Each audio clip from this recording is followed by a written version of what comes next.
Okay, we are on to chapter 2 of this really great and foundational book. And we are about to define consciousness here and come up with the meaning of the word. And then we are going to go even deeper. And just very excited here. Okay, let's go. Let us now consider what we mean by consciousness and see if this consideration will build for us the much longed for bridge, which is the despair of modern thought between consciousness and matter, will span for us the gulf alleged to exist forever between them. Let us now consider what we mean by consciousness and see if this consideration will build for us the much longed for bridge, which is the despair of modern thought between consciousness and matter. Okay. To begin with, a definition of terms: consciousness and life are identical. Two names for one thing as regarded from with and from without. There is no life without consciousness. There is no consciousness without life. When we vaguely separate them in thought and analyze what we have done, we find that we have called consciousness turned inward by the name of life, and life turned outwards by the name of consciousness. When our attention is fixed on unity, we say life. When it is fixed upon multiplicity, we say consciousness. And we forget that the multiplicity is due to, is the essence of matter, the reflecting surface in which the one becomes the many. All right, so when it is said that life is more or less conscious, it is not the abstraction life that is thought of, but a living thing more or less aware of its surroundings. The more or less awareness depends on the thickness, the density of the enwrapping veil, which makes it a living thing separate from its fellows. Annihilate in thought that veil, and you annihilate in thought also life, and are in that into which all opposites are resolved, the all. This leads us to our next point. The existence of consciousness implies a separation in two aspects of the fundamental all underlying unity. The modern name of consciousness, awareness, implies this. For you cannot hang up awareness in the void. Awareness implies something of which it is aware, a duality at the least. Otherwise, it exists not. In the highest abstraction of consciousness, of awareness, this duality is implied. Consciousness ceases if the sense of limitation be withdrawn, is dependent on limitation for existence. Awareness is essentially awareness of limitation and only secondarily awareness of others.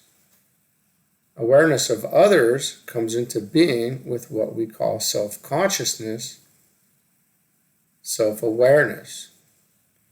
This abstract twain in one, or as we know, two in one, consciousness, limitation, spirit, matter, life form, are ever inseparable. They appear and disappear together. They exist only in relation to each other. They resolve into a necessarily unmanifest unity, the supreme synthesis. As above, so below. Again, let the below help us. Let us look at consciousness as it appears when considered from the side of form, as we see it in a universe of conscious things. Electricity manifests only as positive and negative. When these neutralize each other, electricity vanishes. In all things, electricity exists, neutral, unmanifest. From all thing, it can appear, but not as positive only or as negative only, always as balancing amounts of both over against each other, and these ever tending to re-enter together into apparent nothingness, which is not nothingness, but the source equally of both. But if this be so, what comes of the gulf? What need of the bridge? And this bridge, the Master DK, we go on in the Treatise on the Seven Rays to discuss the building of the Antikarana, right, and the need to build this Antikarana. But so what need of the bridge, or the rainbow bridge that we build? Right? Consciousness and matter affect each other because they are the two constituents of one whole, both appearing as they draw apart, both disappearing as they unite, and as they draw apart, a relation exists ever between them.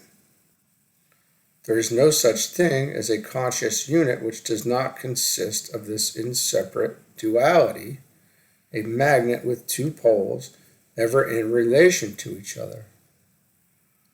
We think of separate something we call conscious and ask how it works on another separate something we call matter. There are no such two separate somethings, but only two drawn apart but in separate aspects of that which, without both, is unmanifest, which cannot manifest in the one or the other alone, and is equally in both. There are no fronts without backs, no aboves without belows, no outsides without insides, no spirit without matter. They affect each other because inseparable parts of a unity, manifesting as a duality in space and time. The gulf appears when we think of a spirit wholly immaterial and a body wholly material, of two things neither of which exists. There is no spirit which is not matter enveloped. There is no matter which is not spirit ensouled.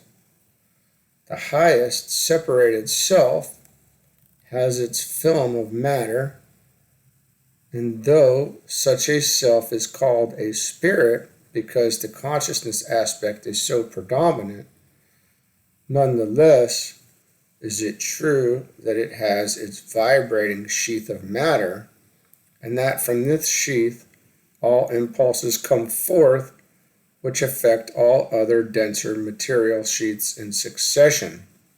And that we kind of covered in the first chapter. Right?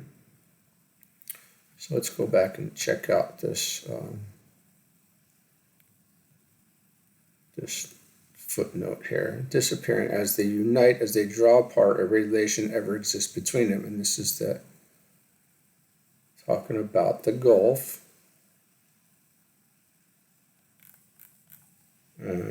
That relation is magnetic, but of magnetism of the subtlest kind, called Foha, or Devi Prakriti, the light of the Logos.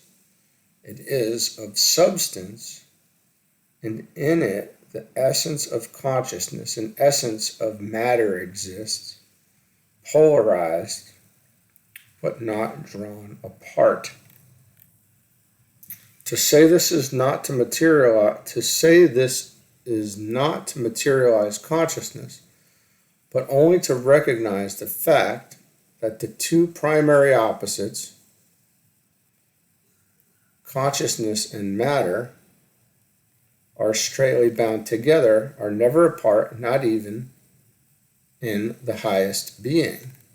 Matter is limitation, and without limitation, consciousness is not. So far from materializing consciousness, it puts it as a concept in sharp antithesis to matter, but it recognizes the fact that in an entity, the one is not found without the other.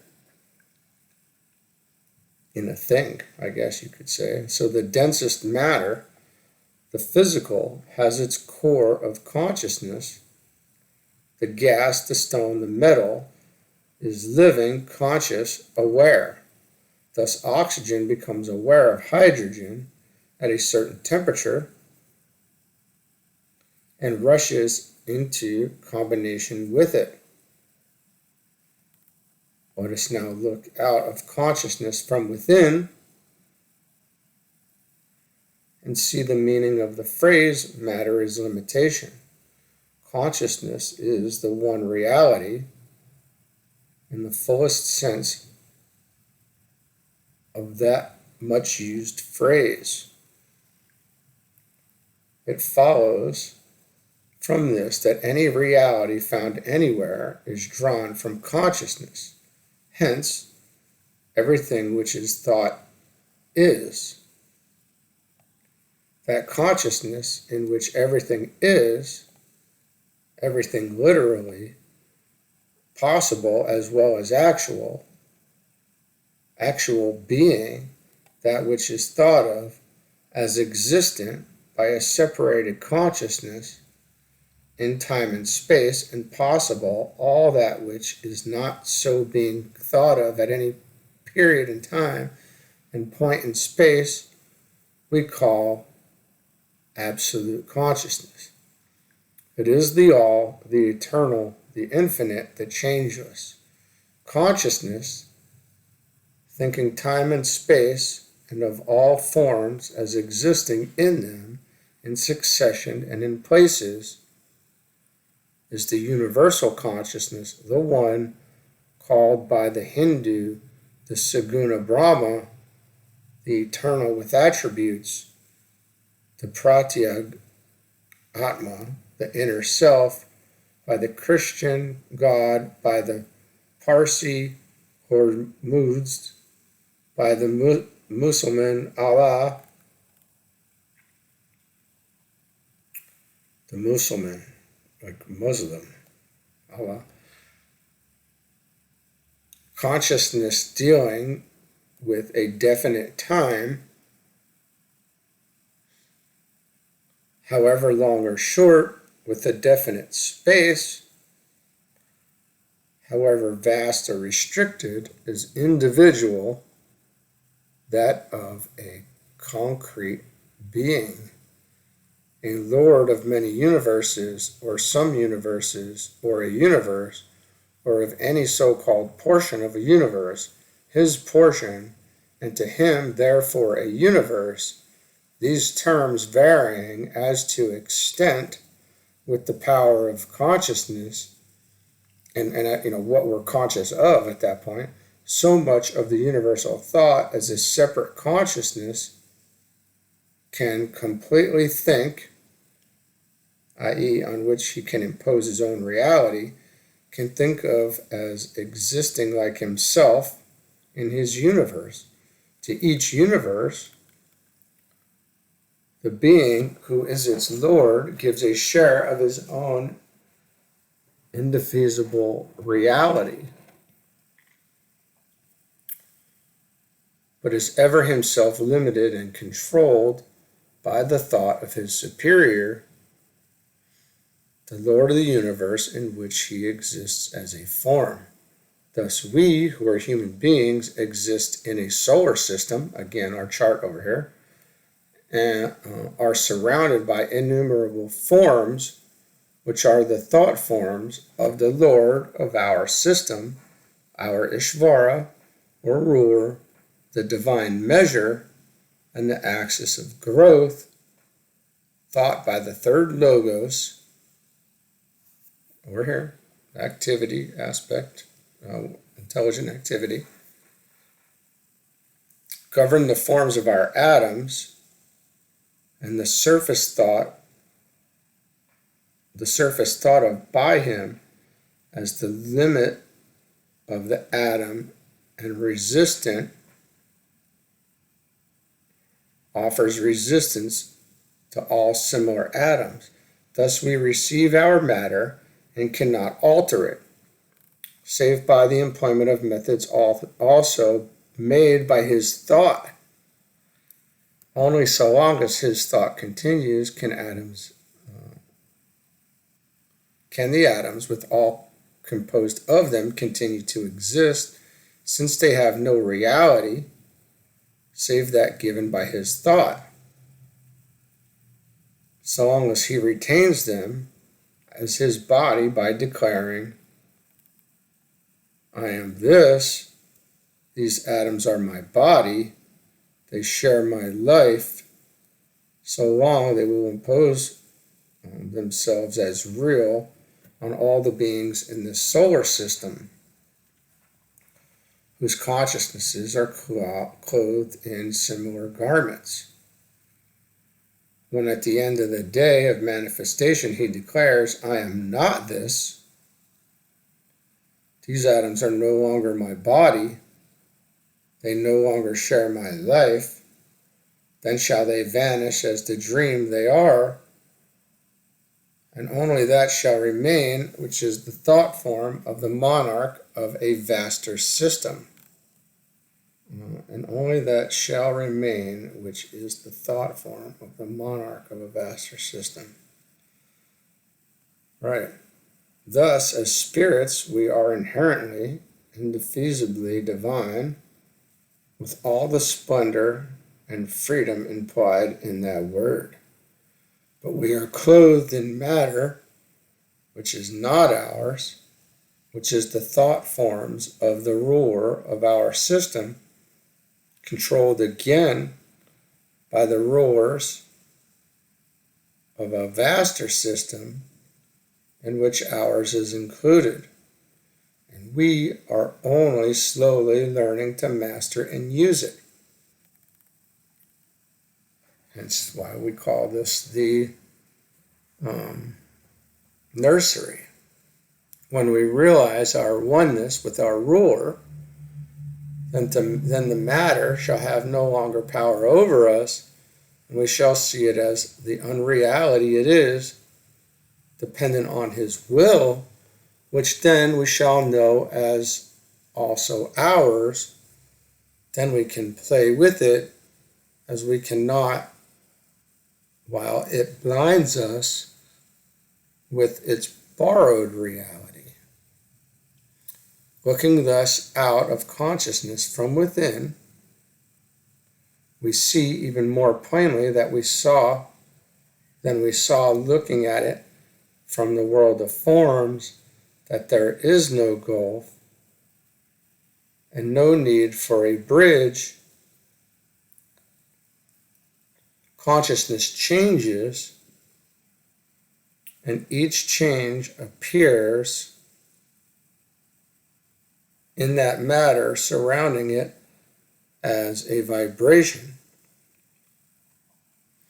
because the Logos has thought vibrations of matter as the invariable concomitant of changes in consciousness, and as the matter is but the resultant of consciousness, and its attributes are imposed upon by active thought, any change in the logoic consciousness or logic consciousness would change the attributes of the matter of the system, and any change in a consciousness derived from him shows itself in that matter as a change.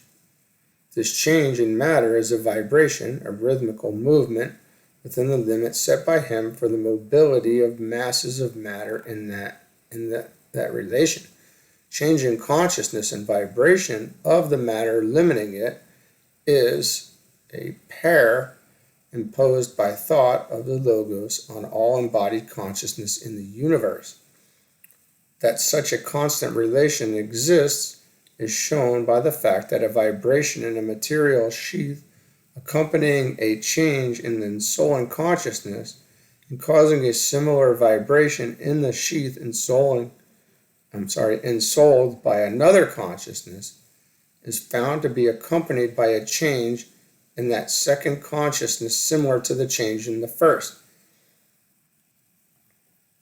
Like a collective type of scenario. I mean,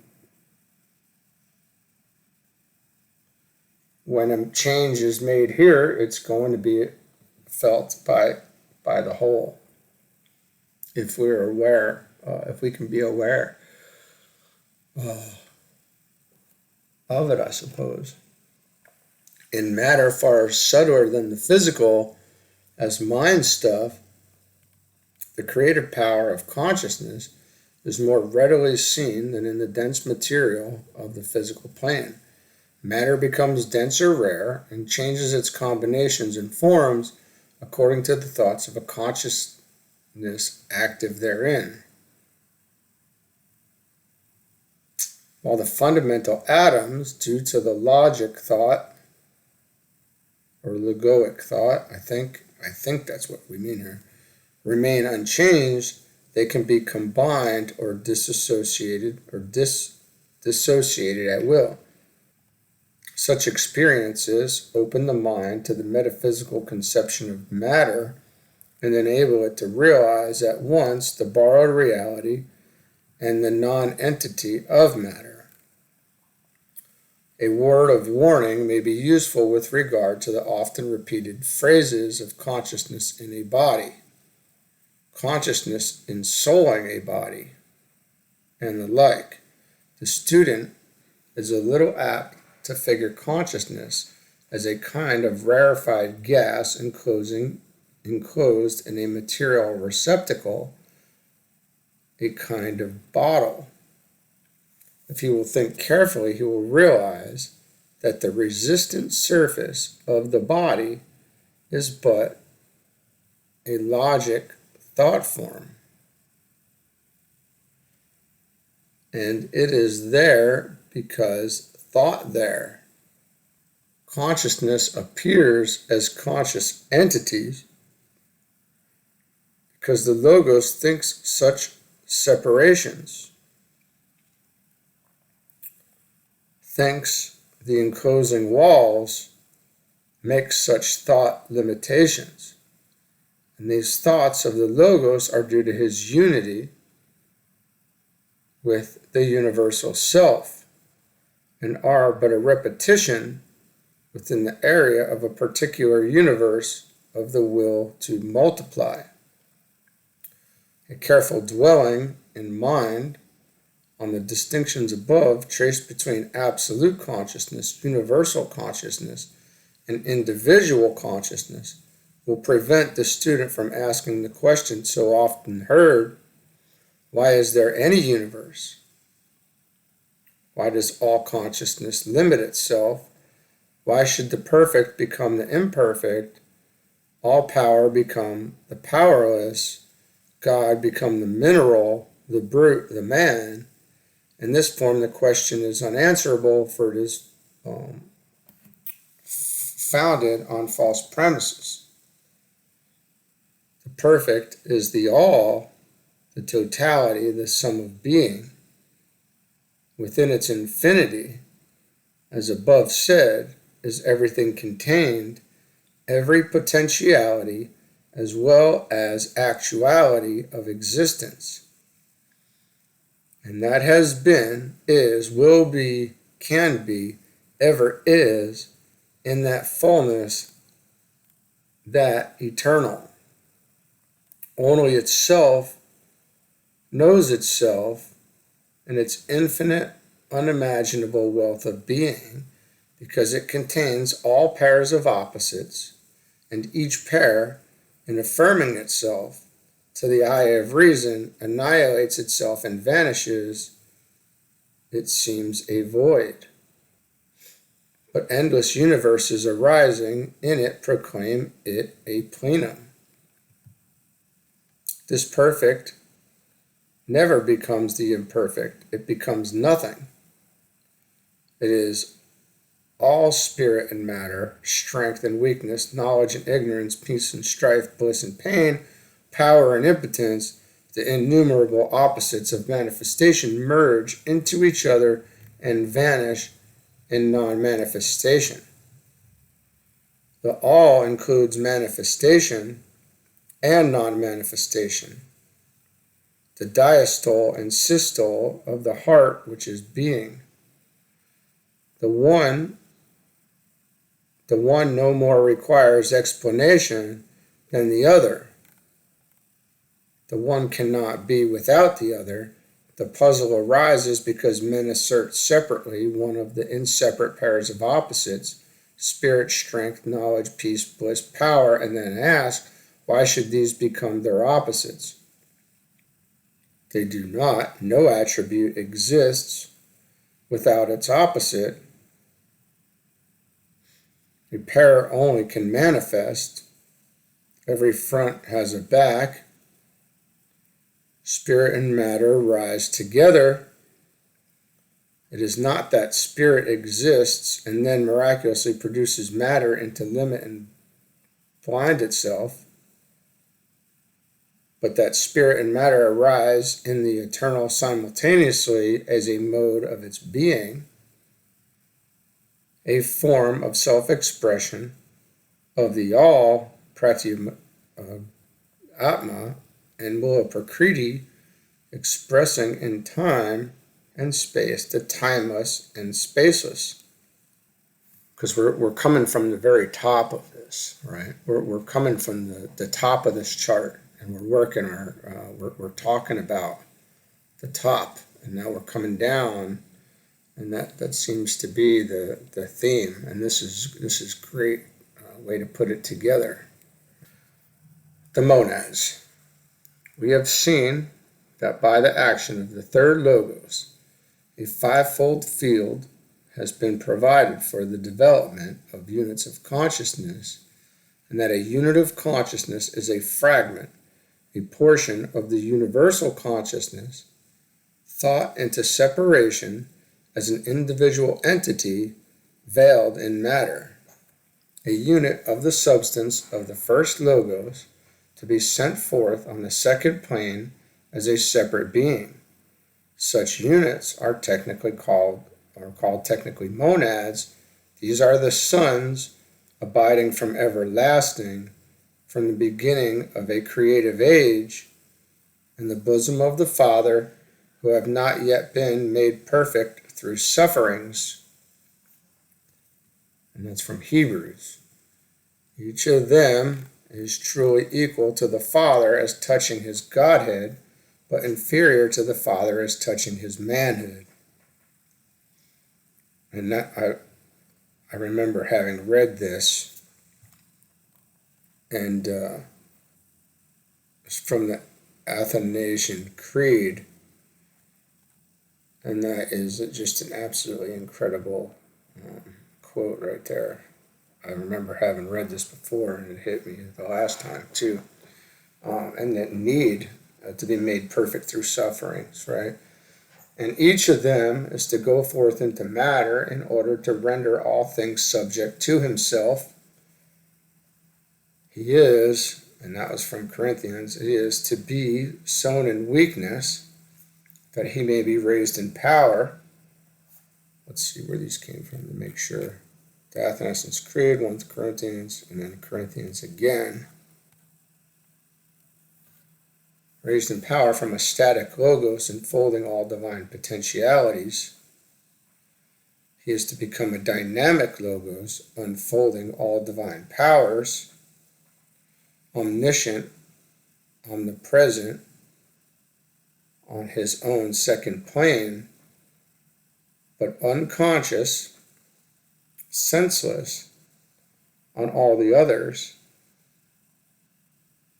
he is to veil his glory in matter that blinds him, in order that he may become omniscient, omnipresent on all planes, able to answer all divine vibrations in the universe instead of to those on the highest only. All right, now this is unfolding all divine. He is to become a dynamic logos, unfolding all divine powers, omniscient, omnipresent, on his own second plane. And we see this here, our Father in heaven, right? The monad over here. You can see that, right? The monad. And this is the Trinity there, the triplicity. But unconscious, senseless, on all the other planes down here. He is to veil his glory in matter that blinds him, in order that he may become omniscient, omnipresent on all planes, able to answer all divine vibrations in the universe instead of those only on the highest. The meaning of this feeble description of a great truth may be glimpsed by the student by a consideration of the facts of embryonic life and birth. When an ego is reincarnating, he broods over the human mother in whom his future body is a building, the vehicle he will one day inhabit. That body is slowly built up of the substance of the mother, and the ego can do little as to its shaping. It is an embryo, unconscious of its future, dimly conscious only of the flow of maternal life, impressed by maternal hopes and fears, thoughts and desires.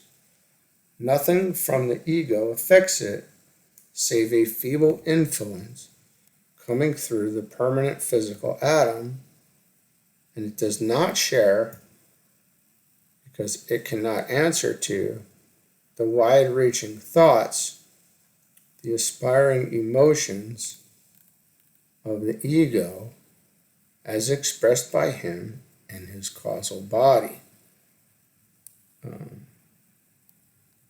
And here's the ego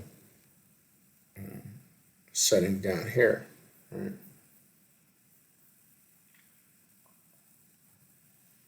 The ego, or egoic or causal body. That embryo must develop, must gradually assume a human form, must enter on an independent life, separate from that of his mother, must pass through 7 years, as men count time, of such independent life. Here the ego can fully ensoul it, or here the ego can fully ensoul it. But during that slow evolution, with its infantile helplessness, its childish follies, pleasures, and pains, the ego to whom it belongs is carrying on his own wider, richer life, and is gradually coming into nearer and nearer touch with his body, in which alone he can work in the physical world, his touch being manifested as the growth of the brain consciousness. The condition of the monad in relation to the evolution of his consciousness in the universe resembles that of the ego in relation to his new physical body. And we're talking about, this is the physical plane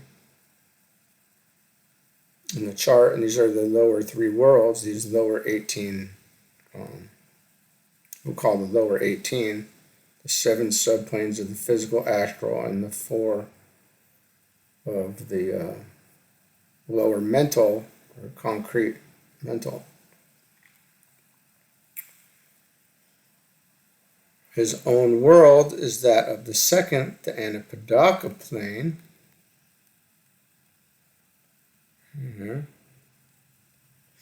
And there he is fully conscious with the all-embracing self-consciousness of his world, but not at first of selves among whom he is separate of others. Let us try to see the stages through which he passes. He is first a spark in a flame. I sense one flame, O Gurudeva. I see countless undetached sparks shining in it. The flame is the first logos, top here. The undetached sparks of the monad, sparks the monad. His will to manifest is also theirs, for they are the germ cells in his body that will presently have a separate life in his coming universe. Moved by this will, the sparks share the change called the begetting of the sun and pass into the second logos and dwell in him. Then, with the proceeding of the third, there comes to them from him the spiritual individuality that HPB speaks of, the dawning separateness. But still there is no sense of others needed to react as the sense of I. The three aspects of consciousness, theirs as sharing the logic life, are still, to use a figure of speech, turned inwards, playing on each other, asleep, unaware of the without, sharing the all-self consciousness. The great beings, called the creative orders, arouse them to outer life. Will, wisdom, activity awake to awareness of the without or outside. A dim sense of others arise so far as others may be in a world where all forms intermingle and interpenetrate, and each becomes an individual Dian Chohan, distinct from others, from the secret doctrine. At the first stage spoken of above, when the monads are, in the fullest sense of the term, undetached, as germ cells in his body, the will, wisdom, and activity in them are latent, not patent. His will to manifest is also their will, but theirs unconsciously. He, self-conscious, knows his object and his path. They, not yet self-conscious, have in them, as parts of his body, the moving energy of his will, which will presently be their own individual will to live, and which impels them into the conditions wherein a separate self-conscious, instead of an all-self-conscious life, is possible. This leads them to the second stage in the life of the second logos, and to the third, then comparatively separate. The awakening by the creative orders brings with it the dim sense of others and of I, and with this a thrill of longing for a more clearly defined sense of I and of other, and this is the individual will to live, and this leads them forth into the denser worlds, wherein such sharper definition alone becomes possible. It is important to understand that the evolution of the individual I is a self-chosen activity. We are here because we will to live, none else compels. This aspect of consciousness, the will, is dealt with in later chapters of this book, and here we need only emphasize the fact that the monads are self-moved, self-determined in their entry into the lower planes of matter, the field of manifestation, the fivefold universe. And that's these lower three, or these lower five planes here. This is the fivefold universe. to their vehicle in it, they remain as the ego to his physical body, and their radiant divine life in loftier spheres, but brooding over their lower vehicles and manifesting more and more in them as they become more plastic. I hope, or elastic. It looks like it says plastic. HPP speaks of this as the monad is cycling on downwards into matter. But everywhere in nature, I didn't know it was cut off before we started this book, but everywhere in nature we see this same striving after fuller manifestation of life, this constant will to live. The seed buried in the ground pushes its growing points upward towards the light. The bud, fettered in its sheathing, calyx bursts its prison and expands in the sunshine. The chick within the egg splits its confining shell in two. Everywhere life seeks expression, powers press to exercise themselves. See the painter, the sculptor, the poet, the creative genius struggling within him to create yields the subtlest pleasure, the keenest savor of exquisite delight. Therein is but another instance of the omnipresent nature of life, whether in the logos, the genius, or in the ephemeral creature of a day. All joy in the bliss of living and feel most alive when they multiply themselves by creation. To feel life expressing itself, flowing forth, expanding, increasing, this is at once the result of the will to live and its fruition in the bliss of living.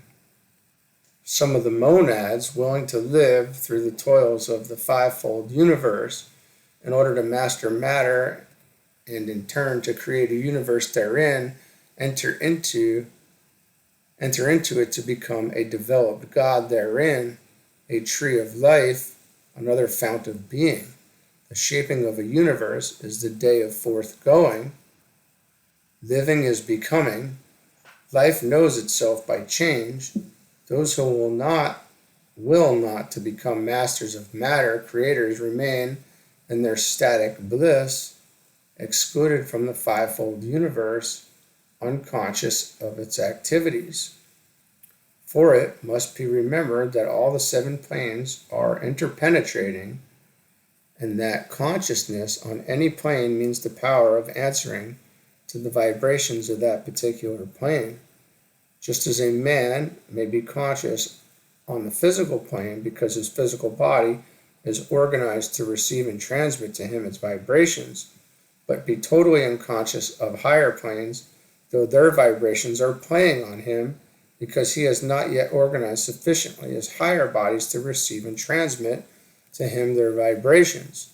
So is the monad, the unit of consciousness, able to be conscious on the second plane, but totally unconscious on the lower five. He will evolve his consciousness on these by taking from each plane some of its matter, veiling himself in this matter and forming it into sheaths by which he can come into contact with that plane, gradually organizing this sheath of matter into a body capable of functioning on its own plane as an expression of himself, receiving vibrations from the plane and transmitting them to him, receiving vibrations from him and transmitting them to the plane. As he veils himself in the matter of each successive plane, he shuts away some of his consciousness, that of it which is too subtle for receiving or setting up vibrations in the matter of that plane. He has within him 7 typical vibratory powers, each capable of producing an indefinite number of sub-vibrations of its own type, and these are shut off one by one as he endues veil after veil of grosser matter.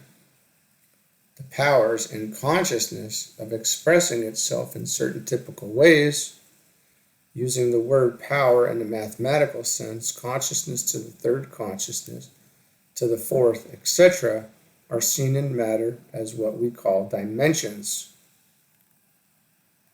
The physical power of consciousness has its expression in three-dimensional matter, in these lower three worlds. Right? While the astral, mental, and other powers of consciousness need for their expression other dimensions of matter. Speaking thus of monads, we may feel as if we were dealing with something far away, yet is the monad very near to us, our self, on the very root of our being, or the very root of our being, the innermost source of our life, the one reality. Hidden, unmanifest, wrapped in silence and darkness is our self, but our consciousness is the limited manifestation of that self, the manifested God in the cosmos of our bodies, which are his garments. As the unmanifest is partially manifest in the Logos as divine consciousness, and in the universe as the body of the Logos, so is our unmanifest self partially manifest in our consciousness as the Logos of our individual system, and in our body as the cosmos which clothes the consciousness. As above, so below. This hidden self it is which is called the monad, being verily the one. It is this which gives the subtle sense of unity that ever persists in us amid all changes. The sense of identity has here its source, for this is the eternal in us.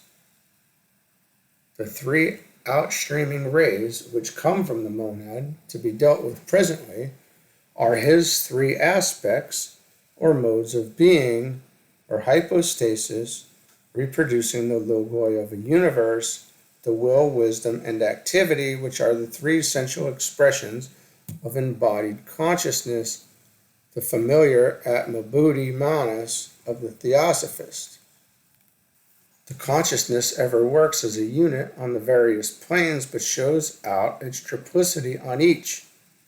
When we study consciousness working on the mental plane, we see will appearing as choice, wisdom as discrimination, activity as cognition.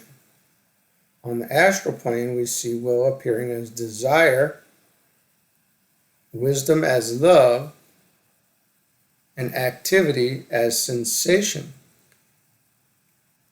On the physical plane, will has for its instrument the motor organs, wisdom the cerebral hemispheres, and activity the organs of sense. The full manifestation of these three aspects of consciousness in their highest forms takes place in man in the same order as the manifestation of the triple logos in the universe. The third aspect, activity, revealed as the creative mind, as the gatherer of knowledge, is the first to perfect its vehicles and show forth its full energies. The second aspect, wisdom, revealed in the pure and compassionate reason, is the second to shine forth, the Krishna, the Buddha, the Christ, in man. The third aspect, will, is the last to reveal itself, the divine power of the self, that which in its impregnable fullness is beatitude, is peace. All right, so absolutely incredible stuff. And we will continue on tomorrow with the peopling of the field and all of the implications there in chapter 3. All right, have a good one.